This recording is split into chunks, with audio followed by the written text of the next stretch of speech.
This is part 1 of lecture 1.1 of Math 108, Introduction to Logic and Negations and Connectives.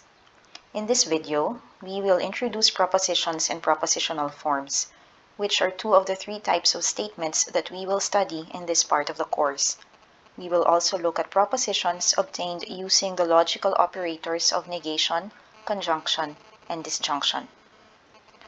Part 1 of Math 108 is devoted to the study of logic.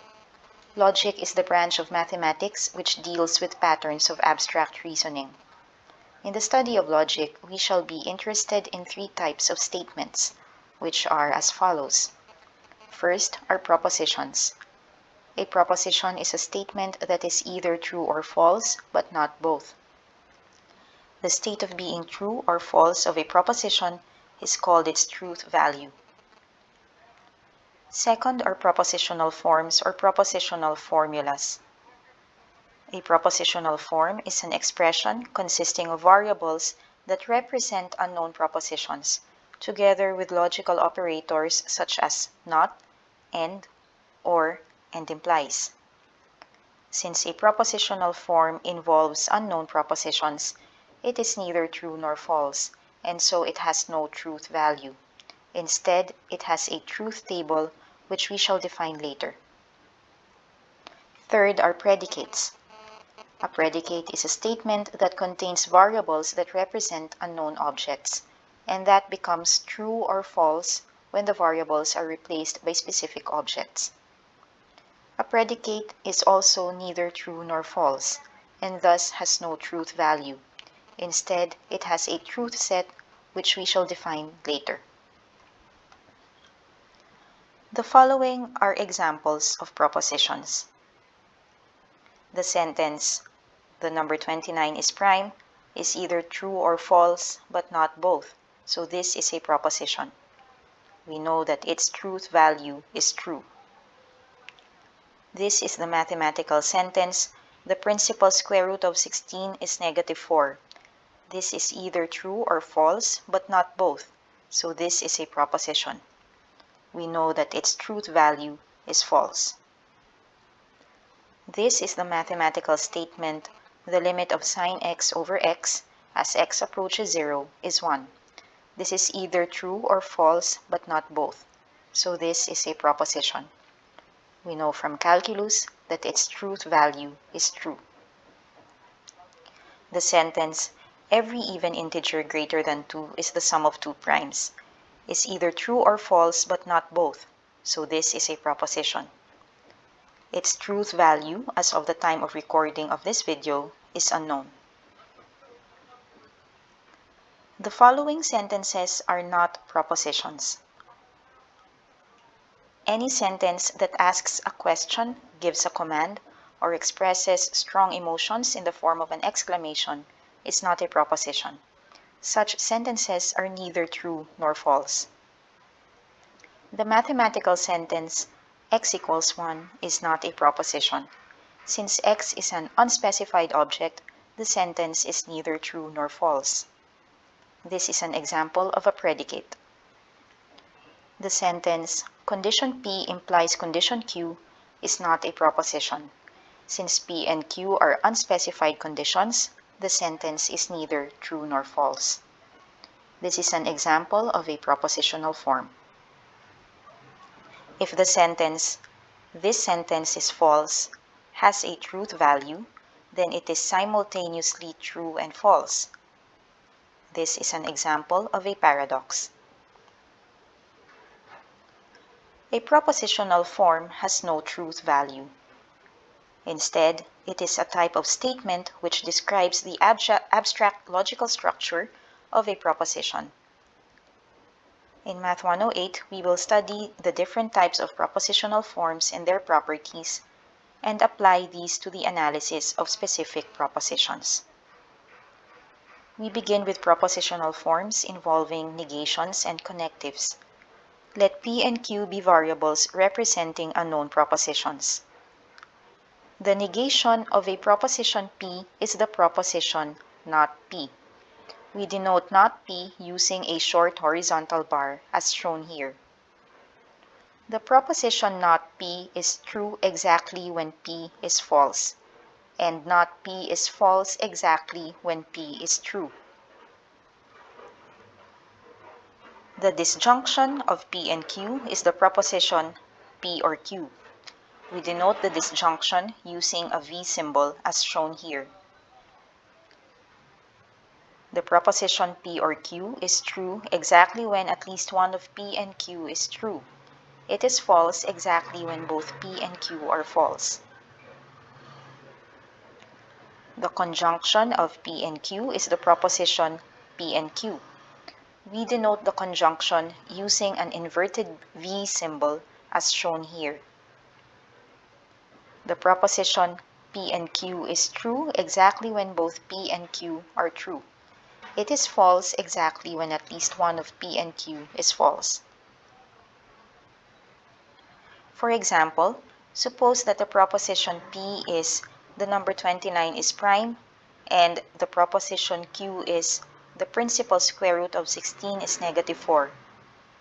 The statement not P is, in English, the number 29 is not prime. The statement not Q is the principal square root of 16 is not equal to negative 4, which is written in symbols using the not equal sign as shown. The statement P or Q is the number 29 is prime, or the principal square root of 16 is negative 4. For clarity, the English word either is used before the first word in the disjunction.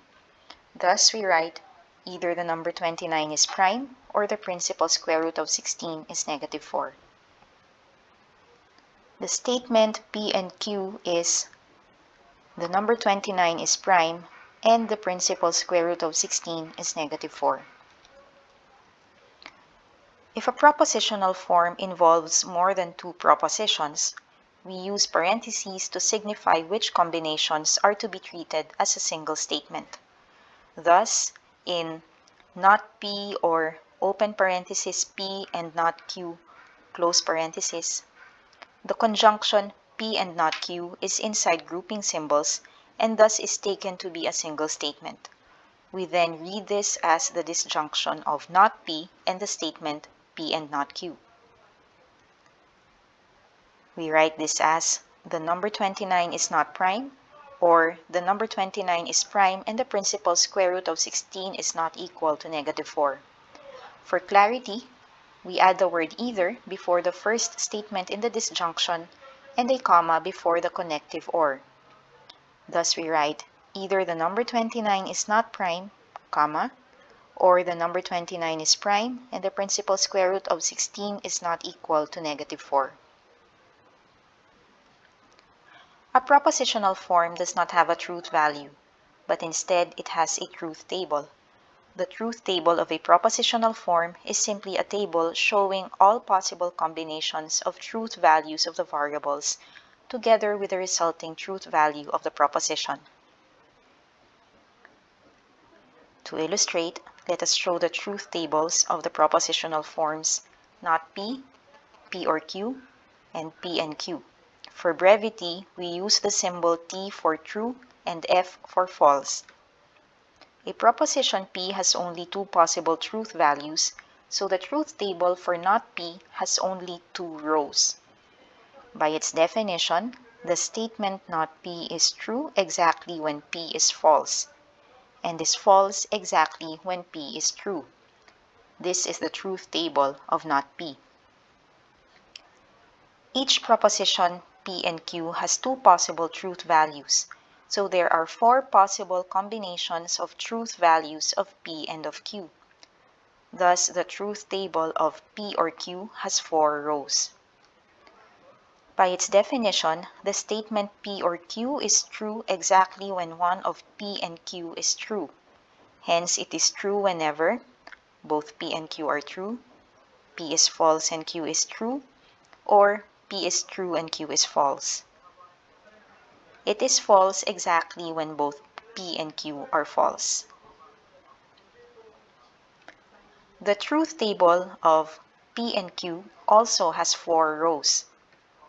By its definition, the statement P and Q is true exactly when both P and Q are true. It is false whenever P is false and Q is true, P is true and Q is false, or both P and Q are false. Let us apply these to find the truth values of the statements in our previous example.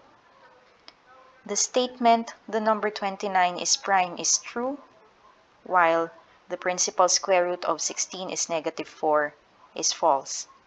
Thus, the statement, the number 29 is not prime, which is not P, is false. The statement, the principal square root of 16 is not equal to -4, which is not Q, is true. The statement, either 29 is prime or the principal square root of 16 is -4, which is P or Q, is true. The statement, the number 29 is prime and the principal square root of 16 is equal to -4, which is P and Q, is false. The statement, either 29 is prime or either 29 is not prime or 29 is prime and the principal square root of 16 is not equal to -4, is slightly more complicated and requires a more detailed analysis. The corresponding propositional form is not P or open parentheses, P and not Q, close parentheses. Since P is true, not P is false, and since Q is false, not Q is true. Thus, P and not Q is true since both P and not Q are true. The disjunction of not P and of P and not Q is true since the statement P and not Q is true. Therefore, the sentence, either 29 is not prime or 29 is prime and the principal square root of 16 is not equal to -4, is true. You have come to the end of Part 1 of Lecture 1.1. Further examples will be given in Part 2. Thank you for your attention.